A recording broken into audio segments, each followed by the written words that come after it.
Kral olmak güzel meslek. Nerenin kralı olursanız olun, ortamdaki en debdebeli, en şaşalı hayat sizinki oluyor. İster böyle bir kral olun, ya da böyle bir kral, ya da böyle bir kral, ya da böyle bir kral. Olayın altın yaldız, sırma, kırmızı halı, saray, pahalı otomobiller, nöbet tutan askerler, cafcaf kısmı değişmiyor. Ama İşlerin karıştığı bir yer var. Sizinki nasıl bir krallık? Masaya yumruğunu vuran, dediğim dedik, sözü kanun kuvvetinde olan bir kral mısınız? Yoksa kralcılık mı oynuyorsunuz? Eğer her şeyin üzerinde görünüyorsanız ama hiçbir şey üzerinde etkiniz yoksa size hala kral diyebiliyor muyuz?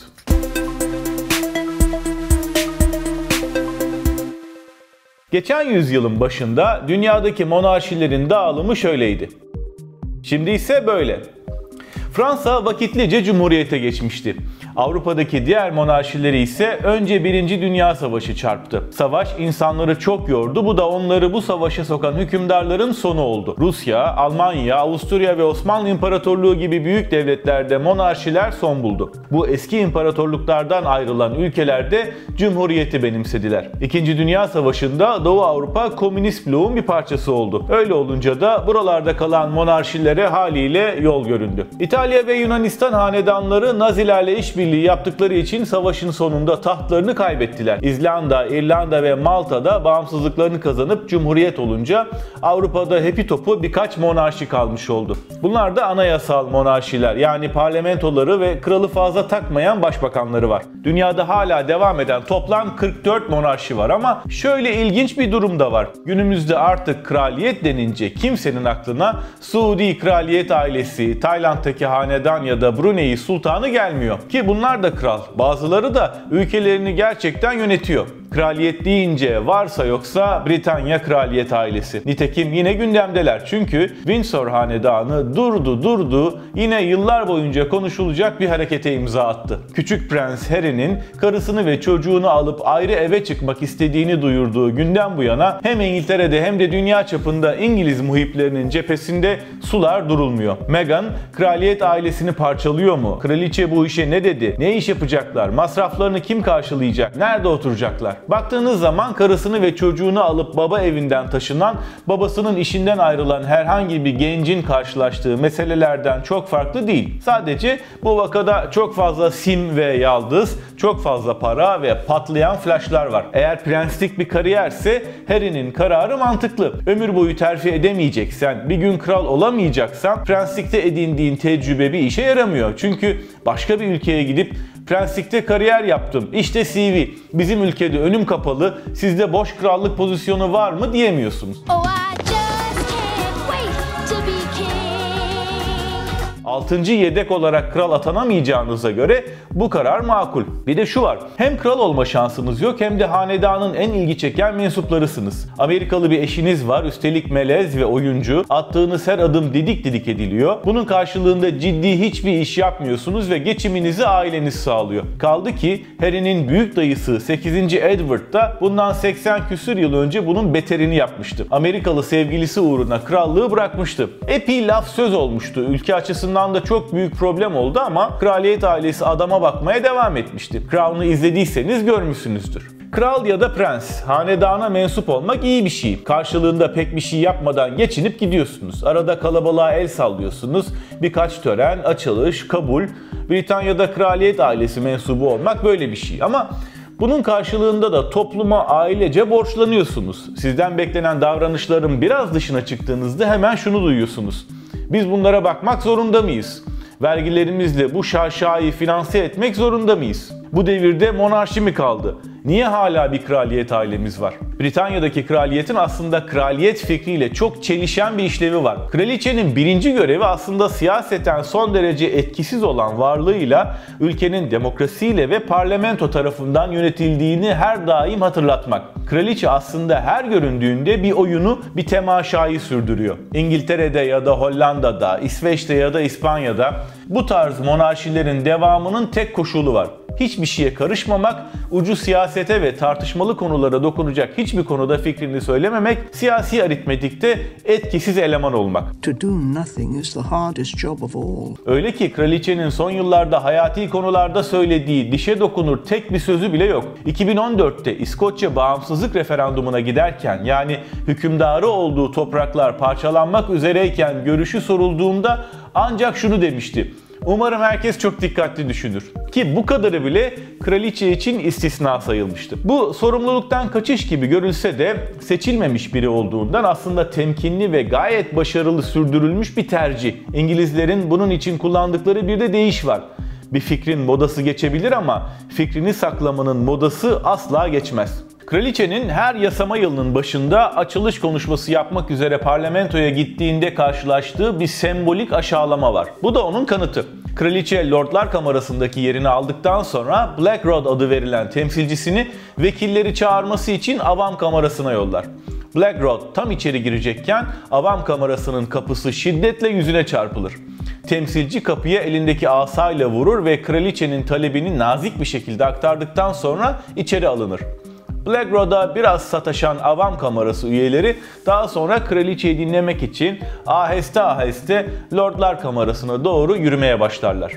Bu, avamın bağımsızlığını ve üstünlüğünü vurgulama ritüelidir. Bu haliyle kraliçenin siyasetteki rolü semboliktir ama siyaset dışında çok önemli bir toplumsal işlevi vardır. Vatandaşları için kraliçe, özlenen değerleri koruyan ve temsil eden bir makamdır.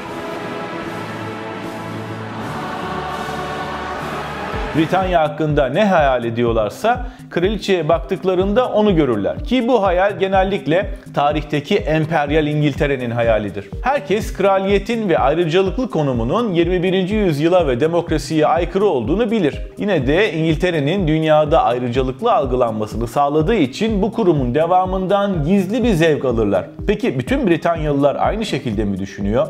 Bunlar gitsin, monarşinin yerine cumhuriyet kuralım diyen yok mu? Var.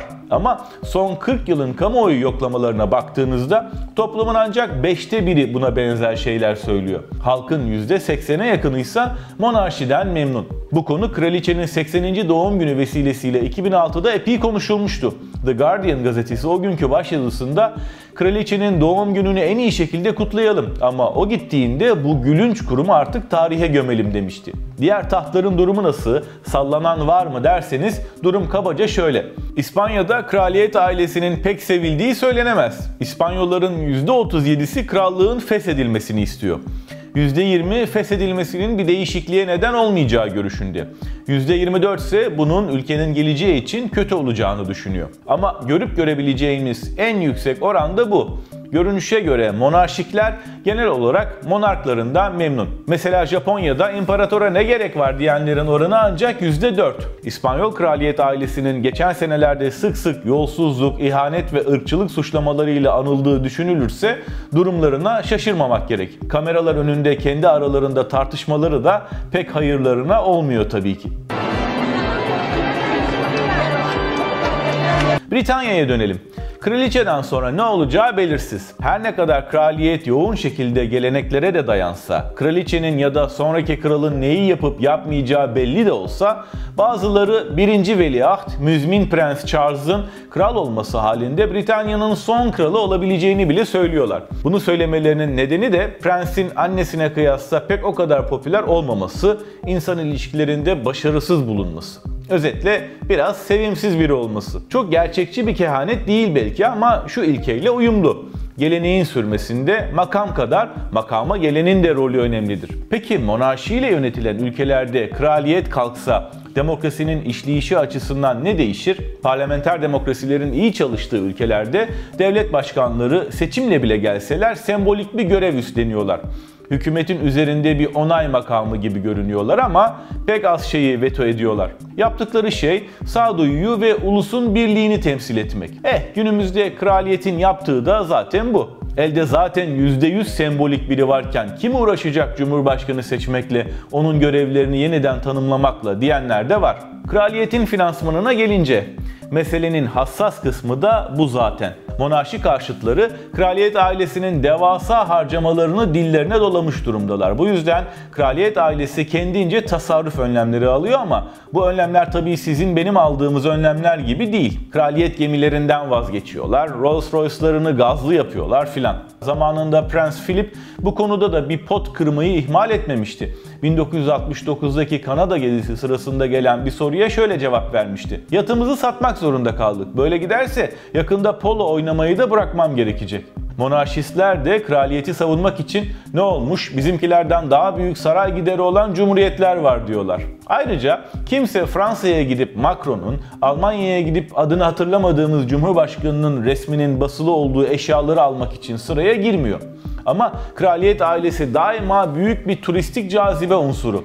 Düğün, doğum, cenaze gibi vesilelerle inanılmaz bir ticari canlılık yaşatıyorlar. Mesela 2 yıl önce Meghan ve Harry evlendiğinde üzerlerinde isimleri yazan hatıra eşyası ve tüketim maddeleri çeşitliliğinde tam bir delilik yaşanmıştı. Kupalar ve tişörtler zaten bir yana, sushi'den telefon kılıfına, çaydan kart oyunlarına, üzerine Harry ve Meghan'ın resminin basılmadığı para edecek ürün kalmamıştı.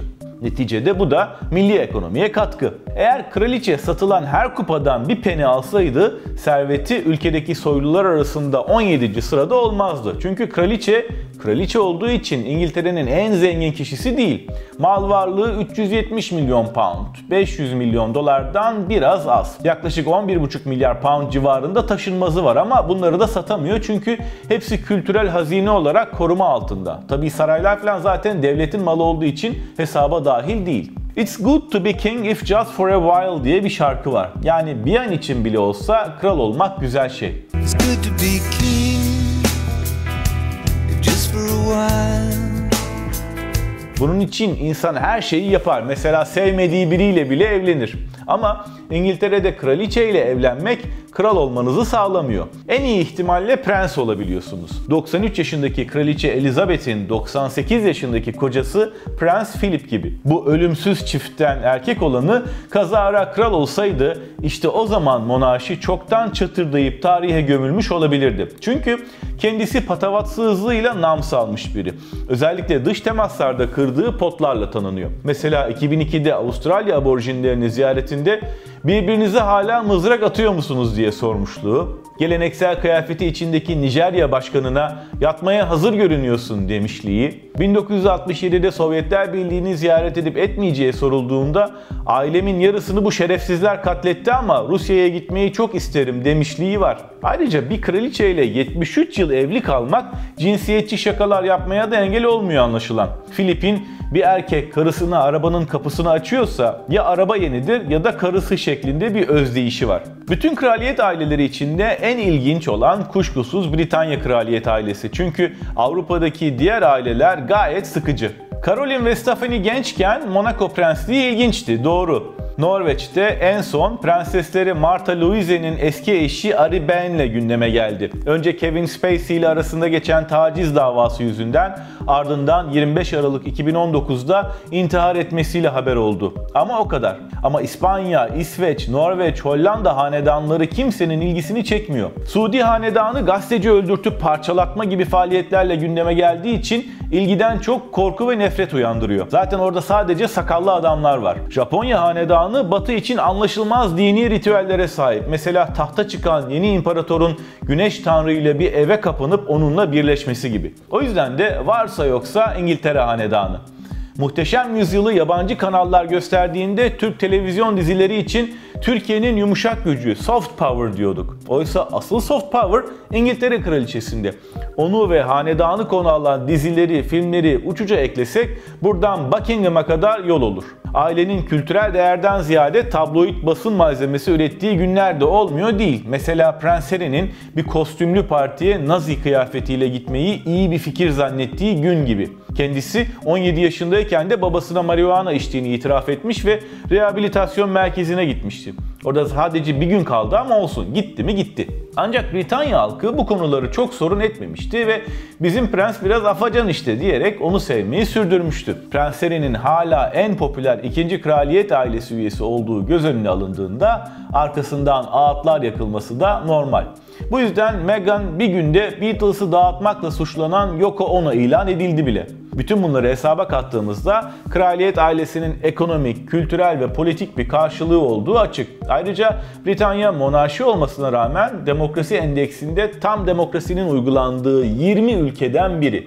Listedeki 167 ülkeden 55'i sorunlu demokrasi, 38'i hibrit rejim, 52'si de baskıcı rejim kabul ediliyor ki aralarında kendilerine cumhuriyet diyen ciddi miktarda ülke de var. Yok değil.